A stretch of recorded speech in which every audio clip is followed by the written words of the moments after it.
Hello everybody and welcome to the Gridirons Recap, sponsored by the attorneys at Kelleher and Buckley and Dawson Builders. I'm Dan Irons and I'm here at Garber Stadium where the Hawks just erased a 31-12 halftime deficit and won 47-44 on the final play of the game by these two. Kyle Krogstad to my left, Jordan Lane to my right. Kyle, just talk about the win tonight and remaining perfect on the season. As he said, don't be surprised if they come out. I mean, we look at their record maybe a little too much, and just the start couldn't have been worse. First half was horrible.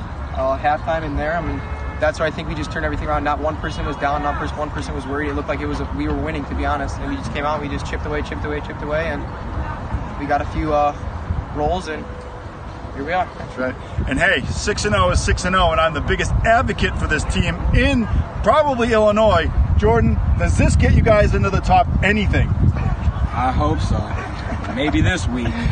Probably not. All right, well, hey, we got plenty of highlights. Let's check them out.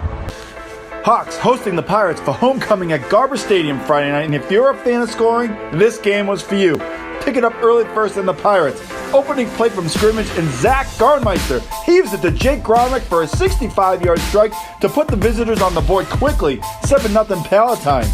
Under a minute to go in the stanza, Palatine now leading 10-0, and Garnmeister hooks up with Cooper Kupp. No, that's Jake Gromnick again! Another TD grab, this time from 30 yards away, and the Pirates lead balloons to 17-0. Gromnick had 187 yards receiving in the first half, while Garnmeister threw for 287. Hawks in dire need of an answer, and on the ensuing kickoff, they get it. Jordan Lane, house call, 84 yards to pay dirt, PAT was blocked, 17-6 Pirates at the end of one. However, the Pirates offense was clicking on all cylinders in the first half and pushed the lead at 24-6 on a Ronald Todd 2-yard TD plunge 2 minutes into the second quarter. Back come the Hawks, and after a Malik Whitehead 60-yard return on the kickoff, Kyle Krogstad fires a strike to Jay-Sean, get used to this kid's name, Johnson, from 21 yards out. 24-12 Palatine just 22 seconds later. But every time the Hawks got within striking distance, Palatine had an answer, and Garnmeister, so good through the air, also has some wheels, powers in from 1 yard out on 4th and goal as the Pirates lead by 19 at the break, 31-12. Still 31-12 midway through the third quarter, and the Hawks defense provides a spark when Darian Waite plucks off this errant pass, and Hoffman parlays that into 6 when Isaiah Cooper finds the zone from a yard out to cut the deficit to 31-19 headed into the final frame. And that's where the fun really begins. 7 seconds into the fourth, Palatine pins at their own 3, and it's a fumble! Cameron Ballhawk Kindred recovers, and it's all of a sudden a 31-26 contest. Crowd going gaga. They would be quiet quickly though, as 1 minute and 17 seconds were all Garnmeister and company needed to hook up with Jake Drexler on a 16-yard toss to push the Pirates lead to 38-26 with 10:40 left. Did the Hawks have an answer? Of course they did. Krogstad hits Kindred, 15-yard TD toss, gets the Hawks within 5 at 38-33 with just under 9 to play. Momentum shift perhaps? Not so fast. Garnmeister engineers yet another scoring drive as Todd gets his second TD of the night from 6 yards away. Todd ran tough all evening, makes it 44-33 with 3 and change remaining.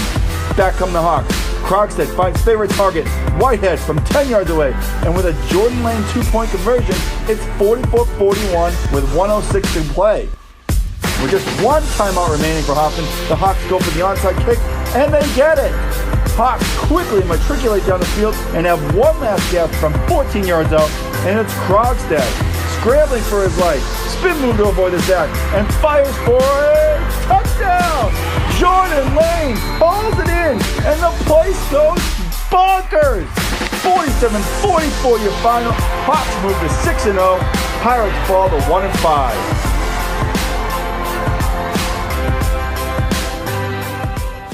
And hey, check us out next week when we'll be in Palatine when the Pirates host the Saxons at 7:30.